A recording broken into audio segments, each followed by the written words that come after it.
ada Lili. Lili ada dalam ni.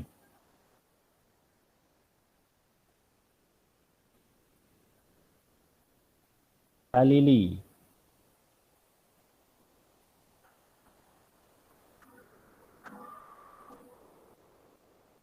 Oh, Lili. Caption.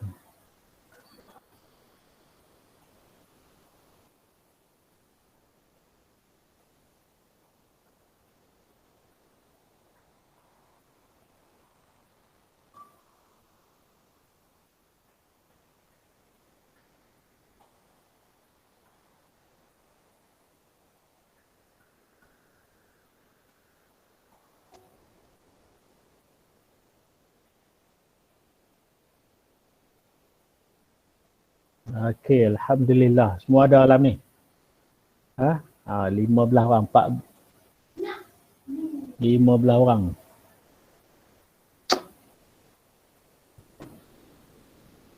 Lelaki seorang. Kid ada. Alhamdulillah, Kid. Sihat, Kid? Alhamdulillah, sihat Ustaz. Alhamdulillah. Oyun sihat, Oyun? Alhamdulillah sihat Ustaz. Sihat. Ni Oyun pakai gambar apa ni? Dia pakai gambar apa tu? Gambar kucing apa? Anin Masarah gambar kucing. Gambar orang. Gambar orang. Kartun. Okey, alhamdulillah.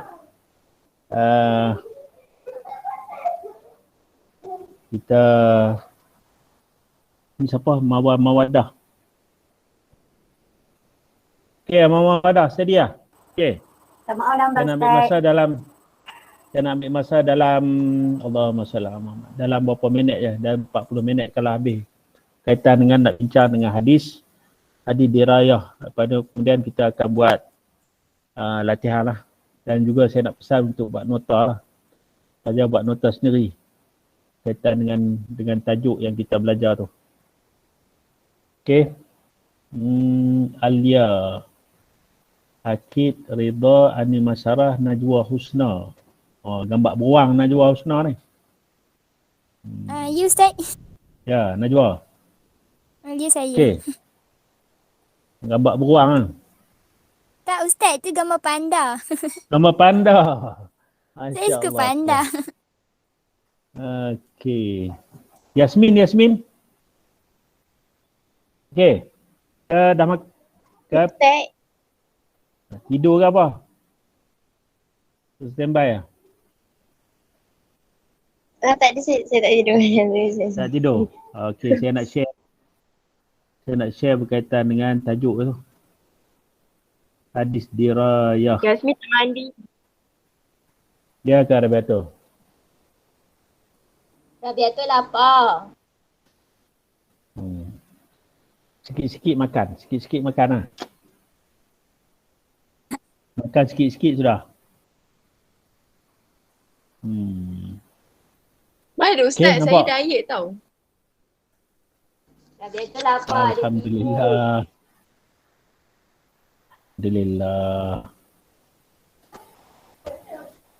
Okey, kita tengok tu. Kalau ada pembincangan ke apa-apa, teruskan. Okey, hadis riwayah dah. Kemudian kita nak tengok hadis yang berkaitan dengan sejarah perkembangan hadis dirayah. Contoh hadis riwayah tu yang saya sebut itu, yang kita dalam buku ni, Sahih Bukhari, yang dikarang oleh Imam Al-Bukhari, lahir di Bukhara. Dilakabkan sebagai Imam Al-Bukhari. Kemudian Sahih Muslim, Imam Muslim. Kemudian Sunan At-Tirmizi, Sunan At-Tirmizi, At-Tirmizi pun boleh, Tirmizi pun boleh. Kemudian Sunan Abi Daud, oleh Imam Abi Daud rahimahullahu ta'ala. Sunan An-Nasa'i, Imam An-Nasa'i dan Sunan Ibn Majah. Dan banyak lagi lah pengarang-pengarang yang berkaitan yang menceritakan tentang hadis riwayah. Yang ni yang terkenal. Maknanya bila sebut 6 kitab ni, Kutubus Sittah ni inilah Sahih Bukhari, Sahih Muslim, Sunan Tirmizi, Sunan Abi Daud, Sunan An-Nasa'i, Sunan Ibnu Majah. Ni yang masyhur ulama-ulama hadis pada zaman tersebut. Baik, sejarah perkembangan ilmu hadis dirayah. Hadis dirayah ni yang menceritakan tentang yang nak menceritakan tentang pendetilan tentang hadis tersebut.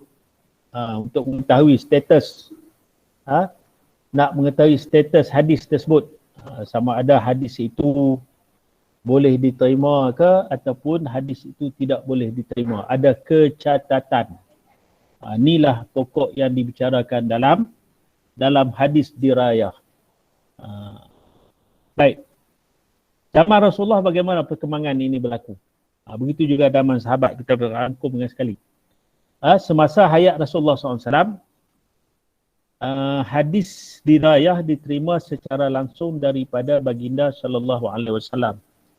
Apabila Rasulullah SAW wafat, para sahabat meriwayatkan apa yang mereka dengar dan hafaz kepada orang lain dengan penuh teliti dan cermat.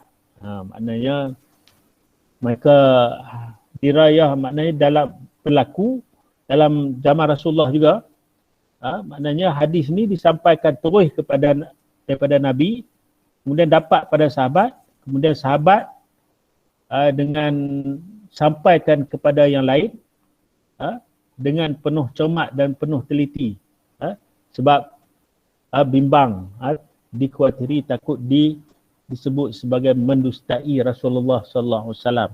Ada peringatan Nabi sallallahu alaihi wasallam, Nabi dah sebut, man kadzdzaba alayya muta'ammidan falyatabawwa maq'adahu minan nar.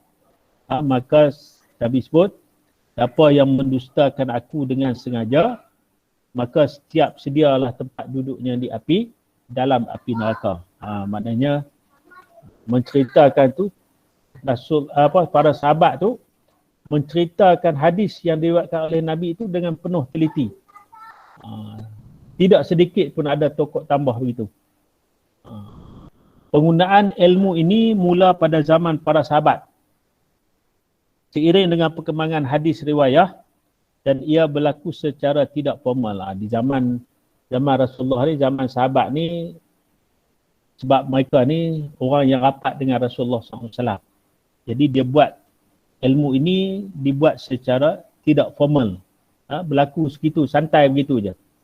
Kemudian ilmu hadis dirayah belum lagi disusun, ditulis dalam bentuk kitab, tapi para sahabat mempraktik beberapa kaedah dan dasar-dasar tentu dalam meriwayatkan hadis Rasulullah SAW. Para sahabat sangat berhati dalam hal ini, di dalam memastikan kesahihan setiap hadis yang ingin diriwayatkan dengan menyelidik keadaan perawi dan periwayatan mengikut disiplin ilmu hadis dirayah. Maknanya yang kita dapat faham sini kan, maknanya sekiranya sahabat yang menyampaikan itu dan sampai kepada yang lain, maknanya diteliti perawi tersebut dengan disiplin ilmu hadis dirayah tu. Maknanya yang disebut macam tidak ada kecatatan dari segi hadis tersebut, tidak ada dari segi dhabit, kuat ingatan. Kalau lemah ingatan tu maknanya ada keraguan pada hadis tersebut. Ni pokok yang dibicarakan dalam hadis dirayah tu. Baik, kita tengok zaman tabi'in pula. Para tabi'in juga mengamalkan kaedah yang sama dalam menerima dan meriwayat hadis Rasulullah SAW, walaupun ilmu mustalahul hadis ni, kenapa ilmu dirayah ni juga dinamakan ilmu mustalahul hadis, masih belum dibukukan pada zaman ni. Sebab apa zaman ni tak dibukukan lagi? Maka kerana zaman ni masih lagi dekat dengan Rasulullah SAW. Dekat lagi dengan Rasulullah SAW. Kerana tabi'in ini selepas daripada para sahabat. Mereka sempat berjumpa dengan sahabat. Dan mustahil sahabat ni berdusta dengan Nabi SAW. Maknanya cermat dengan disiplin tersebut. Pembukuan ilmu hadis bermula pada zaman atba'ut tabi'in. Selepas daripada tabi'in tu, nama golongan zaman tu zaman atba'ut tabi'in. Sesuai dengan keperluan semasa, semakin mendesak ekoran timbulnya fitnah. Poin di sini, timbulnya fitnah. Bila timbulnya fitnah, maka berlakulah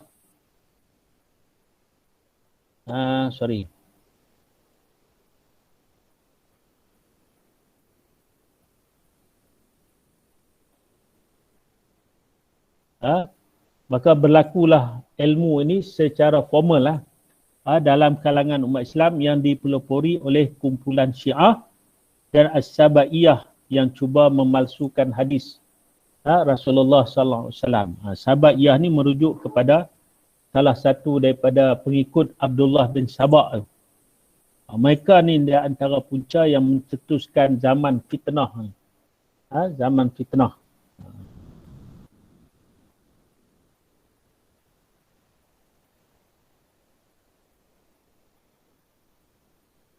Okey. Dan bila timbul golongan-golongan yang macam ni, maka mereka akan buat sesuatu, mereka buat satu dengan nak menyokong kumpulan mereka ni. Jadi timbullah hadis-hadis ni yang hadis-hadis palsu ataupun hadis maudhu' yang direka untuk menyokong pegangan mereka. Padahal bukan hadis ini, bukan yang disabdakan oleh Nabi sallallahu alaihi wasallam. Kemudian ilmu hadis pula, al-hadis mula ditulis dan dibukukan, tetapi penulisannya masih berselerak dalam kitab-kitab yang lain dan bercampur dengan ilmu-ilmu yang lain. Dia tidak secara khusus. Kemudian ulama hadis telah membukukan hadis dengan menggunakan prinsip-prinsip, kaedah dan istilah ilmu hadis untuk membendung masalah tersebut. Kemudian baru dibuat secara formal. Di antaranya ialah sumbangan ulama dan perkembangan penulisan ulama hadis tersebut.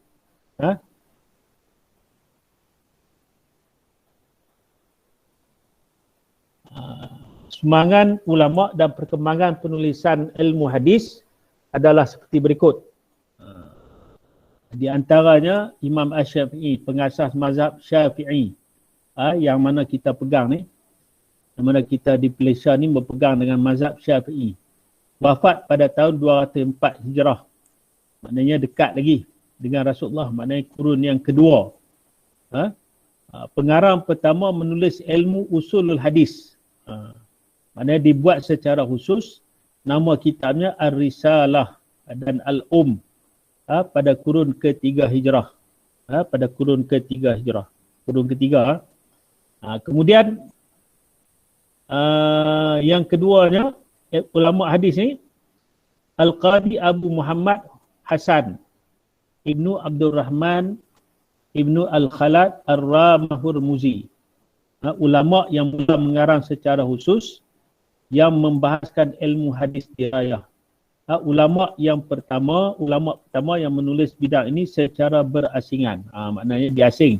Sebelum ni kitab-kitab yang berkaitan dengan ilmu ni dia bercampur dengan ilmu-ilmu yang lain. Tapi Qadi Muhammad Hasan ni di antara orang yang pertama, ulama yang pertama yang mengasingkan bidang tersebut. Kemudian yang ketiganya Al-Imam Al-Hakim Abu Abdullah An-Naisaburi, wafat pada tahun 405 Hijrah. Kemudian salah yang lainnya Al-Imam Abu Nuaim Al-Asfahani, wafat pada tahun 430 Hijrah.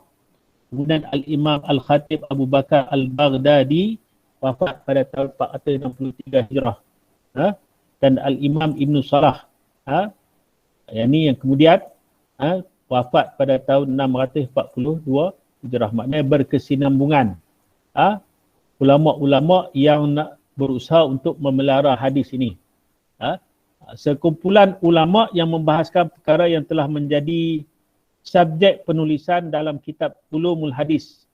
Seperti Gharibul Hadis, Mushkalul Hadis, Mushkilul Hadis, Hadisun Nasih dan Mansuh, ilalul hadis dan ma'rifatul ruwat.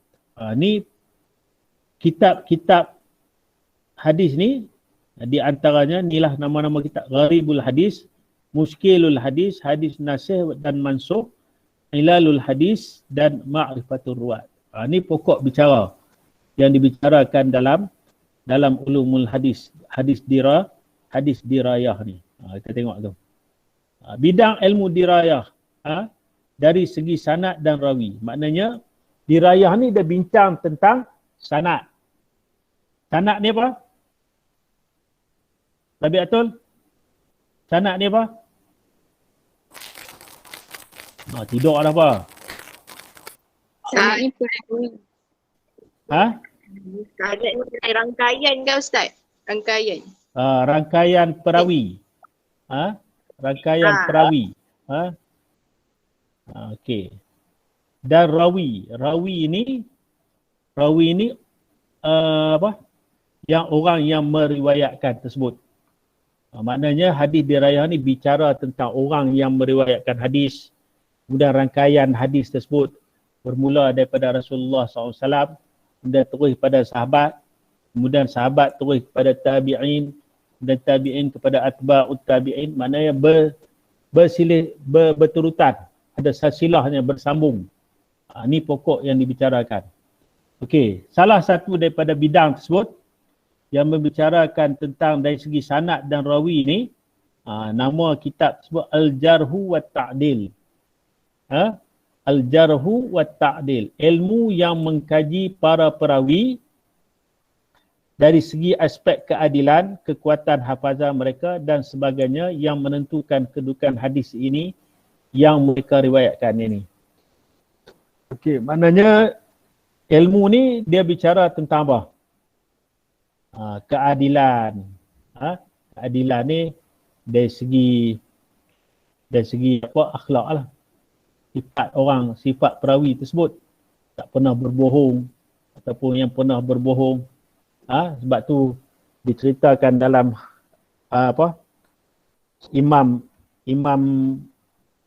Al-Muhaddis ni, dia nak ambil satu hadis ni, dia pergi ambil dulu, dia pergi tengok dulu orang perawi tersebut. Sanggup apa? Bermusafir beratus-ratus batu kerana nak ambil satu hadis. Yang dicerita pada kita, nak ambil satu hadis tu, dia tengok perangai perawi tersebut. Satu ketikanya perawi tu tengah nak bagi makan kuda. Dia tengok bagi makan kuda tu, dia nak panggil kuda tu datang pada dia. Macam mana dia buat? Dia letakkan bekas yang kosong. Dia perhati yang imam tadi nak ambil hadis, dia perhati daripada jauh. Dia letak bekas yang kosong tadi, perawi tadi. Kemudian sangkaan binatang tersebut, dalam bekas tu ada makanan. Sangkaan binatang dari segi insting dia, sangkaan dia ada makanan. Maka dia datang. Jadi seorang imam hadis ni dia tengok, kerana dia nak ambil hadis tapi dia tengok perangai perawi tu, dia kata kalau binatang pun dia bohong, macam mana dia nak terima hadis yang diriwayatkan oleh orang tersebut. Jadi langsung dia tak ambil hadis tersebut. Dia tengok perangai.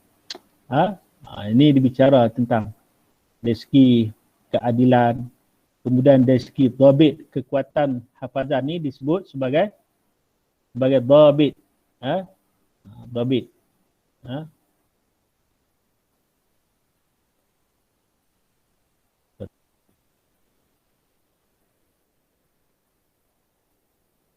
Kekuatan hafazan disebut sebagai dhabit.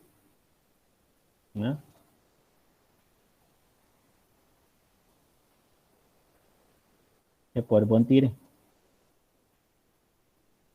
Dia hang sekejap.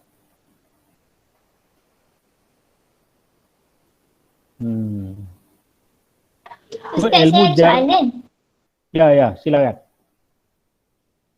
Kiranya pada zaman dulu kalau nak lantik, para tabi'in ni kena tengok pada sikap lah ataupun perangai dia. Ya, bukan. Macam tabi'in ni, tabi'in ni gelaran. Dia bukan Dia bukan tengok dari segi perangai sikap tu. Maknanya tabi'in ni apa? Mereka yang sempat berjumpa dengan sahabat Nabi tapi tak sempat berjumpa dengan Rasulullah SAW. Itu gelaran bagi mereka yang sempat berjumpa dengan sahabat dan mereka beriman.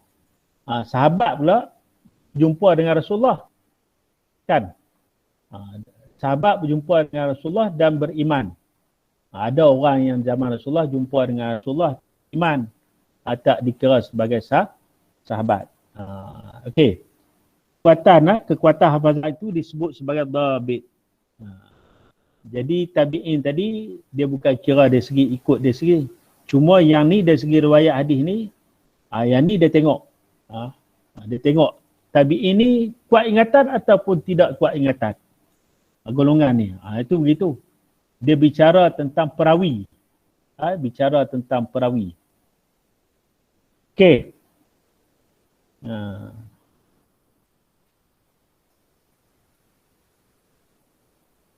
Kemudian yang keduanya tabaqat ar-ruwat. Ar-ruwat ni tingkatan perawi. Ulama yang mengkaji sekumpulan perawi yang menerima, memelihara dan menyampaikan hadis yang hidup dalam satu masa dan periwayatan atau sanad yang sama.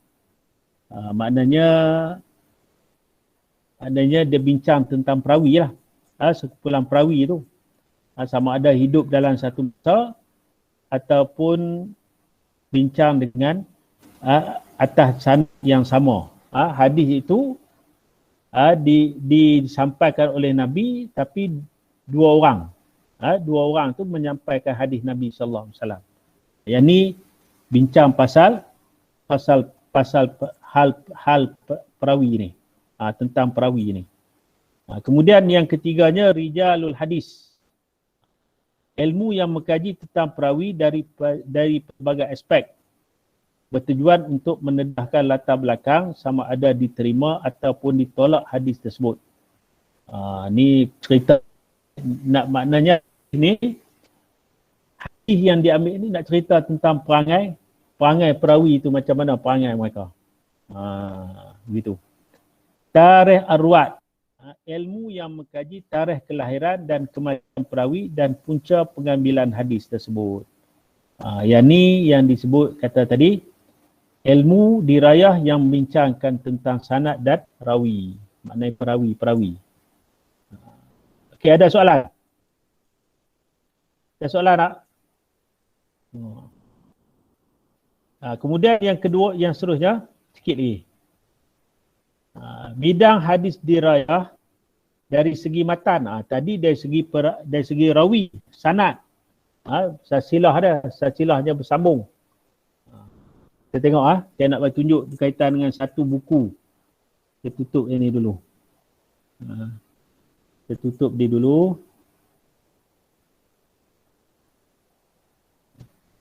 Yang boleh kita kongsi. Satu.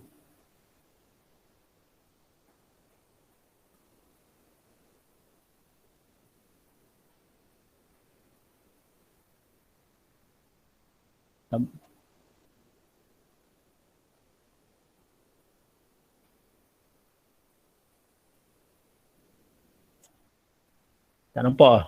Nampak tak? Tak nampak. Nampak apa tu? Nampak wallpaper. Tak nampak apa? Nampak wallpaper. Okey, Maktabah Syamilah ni.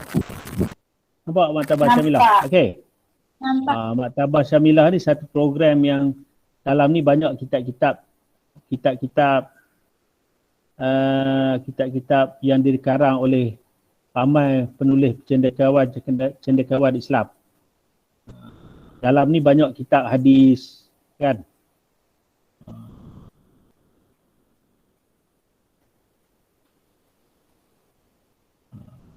Kita tengok kitab hadis Ulumul Hadis. Ni Ulumul Hadis. Ni banyak kitab dah ni. Ya. Apa maksud matan? Matan ni teks hadis. Teks hadis ni maknanya apa yang dibicarakan, apa yang dipertuturkan oleh Rasulullah SAW. Matan, contohnya man kadzaba alayya muta'ammidan tu matan lah. Contoh kita ambil hadis kan. Kutubus sunnah. Kutubus sunnah. Curul hadis. Imam, kita ambil satu, Muwatta' Imam Malik. Kita ambil contoh, ini salah satu daripada kitab hadis. Kitabul wuqutil solah. Waktu solah. Contoh. Ni hadis ya. Sorry.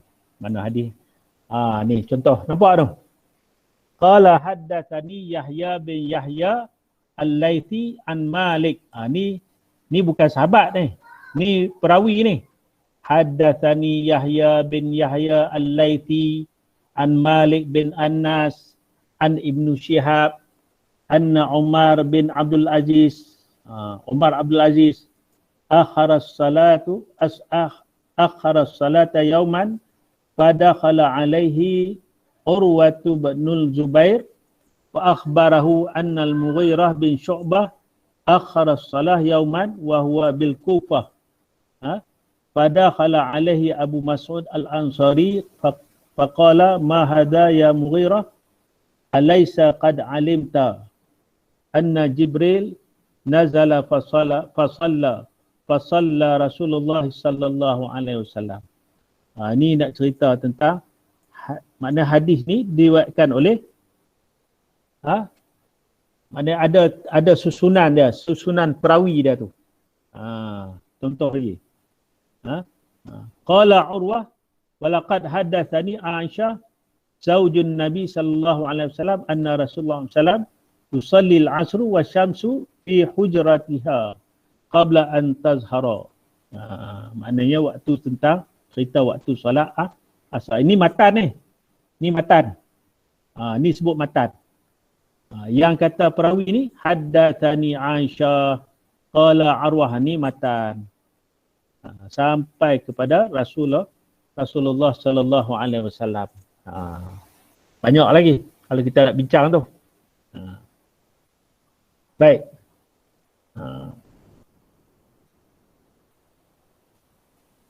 Kita pergi yang ni pula. Okey, kemudian yang keduanya, ilmu yang membicarakan tentang dirayah ni yang berkaitan dengan sudut matan. Matan ni teks hadis. Isi hadis tersebut. Isi hadis. Apa dia? Gharibul hadis. Gharibul hadis ni dia macam ada satu keganjilan dalam hadis yang diriwayatkan oleh Nabi sallallahu alaihi wasallam tu. Mungkin dia benda ni ganjil ni mungkin ada pelik sikit. Maknanya bila pelik tu maknanya akan kaji lah. Ulama hadis ni akan kaji. Ataupun nak memahami satu perkataan. Ilmu yang berkaitan dengan penjelasan maksud perkataan dalam matan hadis yang rumit serta sukar untuk dipahami. Gharibul hadis. Dalam ayat-ayat dengan apa? Perkataan yang disampaikan tu mungkin ada dari segi maksudnya mungkin ada maksud yang rumit. Maknanya dibicarakan tentang perkataan tersebut. Ini namanya gharibul hadis. Kemudian an-nasikh wal mansukh. Ilmu yang mengkaji tentang hadis yang datang kemudian sebagai penghapus nasikh, sebagai penghapus. Penghapus ni menasahkan. Disebut nasikh. Dalam Al-Quran pun ada nasikh mansukh, dalam hadis pun ada. Sebagai penghapus terhadap ketentuan hukum yang bertentangan dengan kandungan yang datang terlebih dahulu. Yang lama ni dimansuhkan. Bila datang nasikh tu maknanya mansukh itu dihapuskan. Contohnya ada permulaan awalnya Nabi larang orang perempuan pergi ke kubur contohnya. Adalah hadis yang pertama. Tapi bila ada datang hadis yang kemudiannya, ada Nabi benarkan dengan izin. Nabi benarkan orang perempuan itu pergi ke kubur. Maknanya yang tak pergi kubur tadi larangan yang awal. Maknanya disebut sebagai mansuh. Larangan kemudian dibenarkan tu disebut sebagai nasikh. Maknanya dibenarkan bagi orang perempuan pergi ke kubur. Contoh hadis tersebut. Kenapa permulaan awalnya orang perempuan, orang Arab ni dia suka meraung. Dia perangai macam jahiliah tu. Dia menjerit-jerit, dia meraung. Sebab tu Nabi larang. Ketika mana untuk pergi ke kubur. Kemudian asbabul, yang ketiganya asbabu wurudul hadis. Ilmu yang membincangkan perkara menjadi latar belakang sebab dan pendorong suatu hadis itu berlaku. Dalam pokok perbicaraan hadis tu Nabi sampaikan tu mesti ada sebab. Pasal apa Nabi sampaikan. Contoh macam innamal a'malu binniyat. Sesungguhnya amal tu dengan niat. Mesti ada sebab kenapa Nabi sebut hadis tersebut. Kenapa ada sejarah, ada sirah, ada cerita kenapa Nabi bangun berkhutbah dan Nabi sebut innamal a'malu binniyat, sesungguhnya amalan itu dengan niat.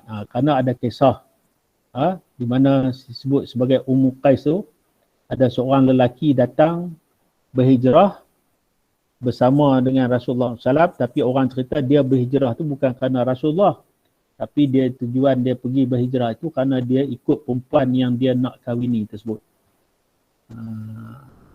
Itu namanya urudul hadis. Apa timbul ni?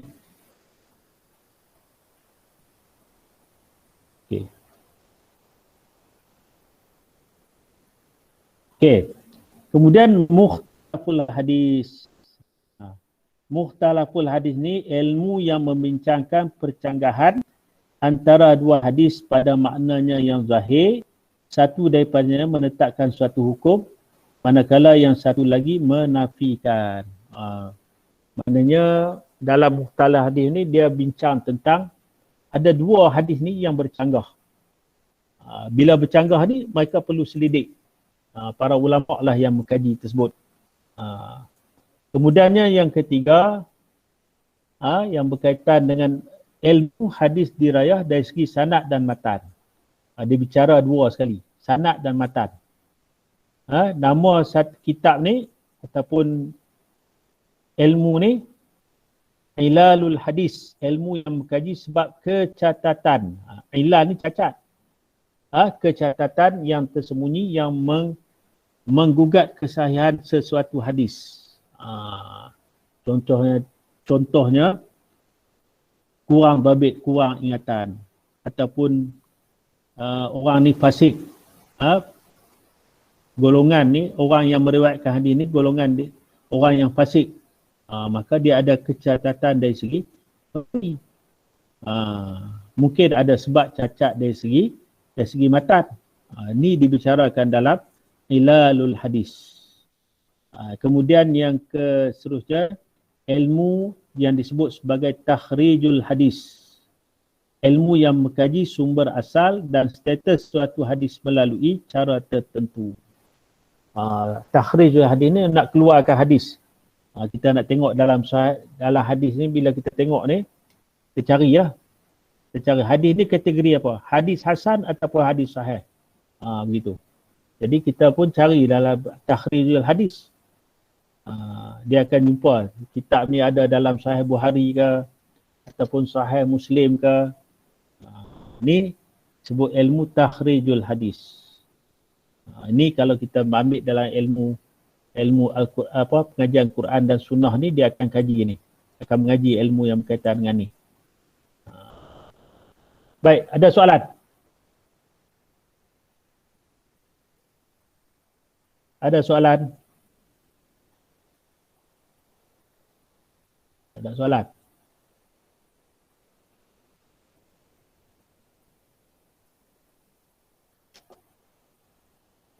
Reda, ada soalan Reda? Ustaz. Ya, saya. Yang matan tu dia ada kitab tu sendiri tu, Ustaz? Matan Macam kitab tersendiri. Dia matan ni maknanya dia bicara dalam ikut hadis ni. Dalam bicara tentang matan ni. Di segi matan ni. Qaribul hadis nasir dan mansuh ni. Dia dah ada dalam ni. Kitab yang saya kongsi tadi. Kalau ada dalam Maktabah Syamilah tu. Kan? Dalam Maktabah Syamilah tu. Sorry.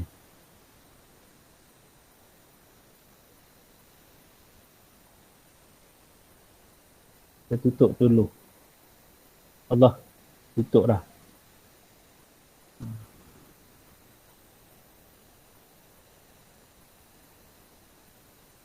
Dalam matan ni.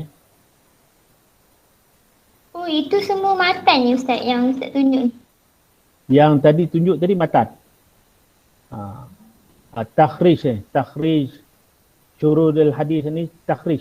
Ni kitab-kitab takhrij ni. Ni bicara tentang hadis ni. Takhrijul hadis.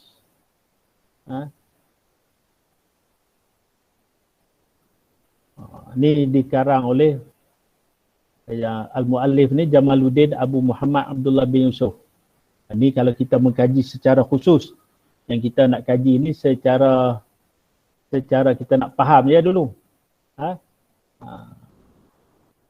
Contoh anin Nabi sallallahu alaihi wasallam annahu qala alhamdu ra'su asyukru ma syakarallahu abd lam yahmaduhu. Dia bicara tentang takhrij. Ini takhrij, dia bicara tentang apa? Perawi, sifat-sifat perawi ni. Ini takhrij. Dia nak keluar hadis ni, dia kategorikan sama ada hadis ni sahih ataupun hadis ni hasan ataupun hadis dhaif. Ini kita bicara dalam bab takhrij ni.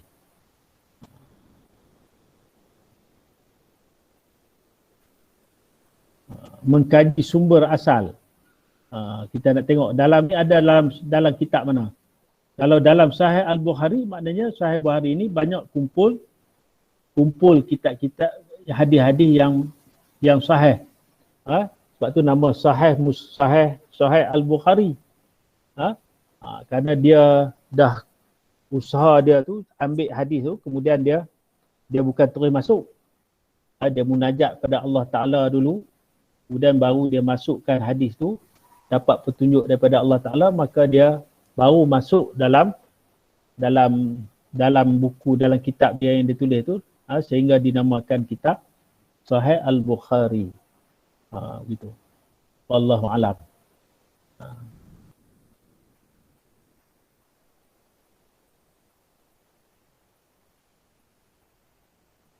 Okey.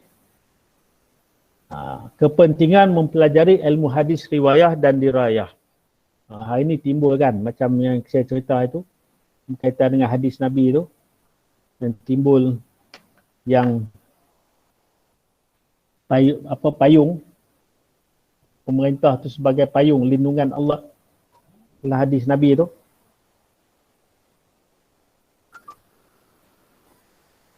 Saya kongsi tu. Saya kongsi dalam Ridwan. Sorry.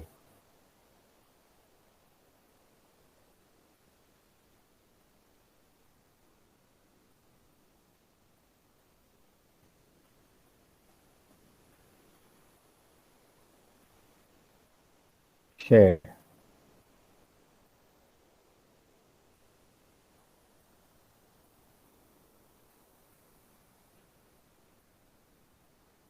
Mana ada nak share? Subhanallah. Telegram, share Telegram. Okey, share dalam Telegram . Contoh hadis ni, kan? As-Sultan Zillullahi fil ardi. Nampak ni. Nampak Ustaz? As-Sultan Zillullahi fil ardi. Faman akramahu akramahullah. Wa man ahanahullah. Baik. As-sultan zillullahi fil ardi waman akramahu akramahullah waman ahanahu ahanahullah. Sultan pemerintah. Sultan ni maksudnya pemerintah merupakan bayangan Allah di bumi. Barang siapa yang memuliakannya maka Allah Ta'ala memuliakannya, dan barang siapa yang menghinanya maka Allah Ta'ala akan menghinanya. Diriwayatkan oleh Al-Baihaqi. Tapi dalam setengah pandangan orang, dia kata ni merupakan pandangan ulama, ni hadis da'if. Hadis da'if ni masih lagi hadis Nabi. Kita tengok As-Sultan Jillullahi fil ardi.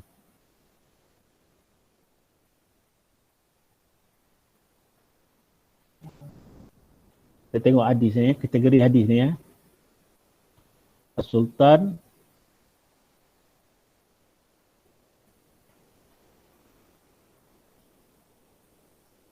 Sultan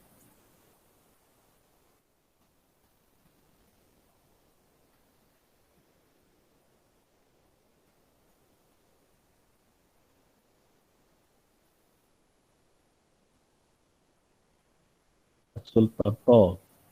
Mana To ni? Sultan. Ustaz, macam mana Ustaz set up keyboard Arab dekat laptop? Dia download tu. Download dengan ada apa yang Jawi UKM tu. Dalam ni boleh set up. Dalam komputer boleh set up sendiri. As-Sultan Zillullah kan. Mana Zo. Nak cari Zullah. Kitab. Allahumma salli ala Muhammad. Ni jumpa As-Sultan Zillullah fil ardi. Kita tengok.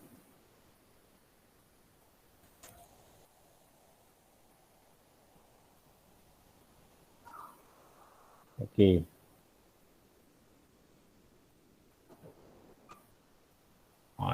Dalam internet dah dia, mana kita cari kategori ni, hadis ni tak dalam hadis apa.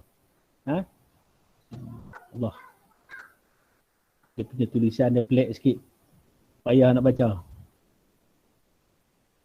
Bulat-bulat tulisan ni. Bulat-bulat tulisan lah. Kita cari yang lain. Payah sikit nak baca.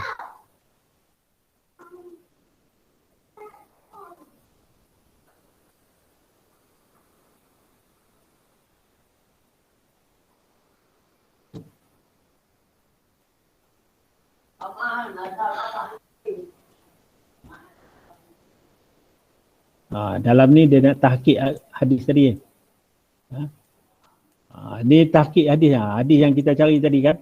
As-Sultan Zillullahi fil ardi. Kalau dalam internet kita type ya hadis tersebut, kita cari dia punya web tadi. Kan? Ar-Rawi Az-Zalqarni tu Al-Masdar Al-Mukhtasar Al-Maqasid Juzuk Safha. Ni dia punya dalam buku lah. Dia mengkategorikan hadis ni sebagai hadis da'if. Kemudian dalam rawi yang lain, rawi dia Anas bin Malik. Yang meriwayatkan tu Muhammad Jarullah As-Sa'di. Jadi dia mengkategorikan hadis ni hadis da'if. Tapi ada ulama yang lain, dia kaji hadis ni dia sebagai kategori mungkar. Begitu. Maknanya pandangan ulama ni berbeza dari segi kategori hadis ni. Mungkin dia punya rawi ni dia terima daripada rawi yang lain. Orang yang meriwayatkan hadis tersebut. Kemudian ada pandangan ulama yang lain, dia mengkategorikan hadis ni sebagai hadis maudhu'. Hadis yang bukan hadis. Maknanya hadis maudhu' ni hadis rekaan ya. Hadis yang diciptakan. Hadis yang direka. Tapi banyakkan ulama'nya mengkategorikan hadis ini, dia semuanya, kebanyakannya, majoritinya kata hadis ini hadis da'if saja. Hadis da'if ni hadis yang kita tak boleh buat hujah Tapi bagi Imam Nawawi rahimahullah ta'ala, dia kata hadis ni hadis yang boleh kita beramal dengannya. Itu maksud. Baik.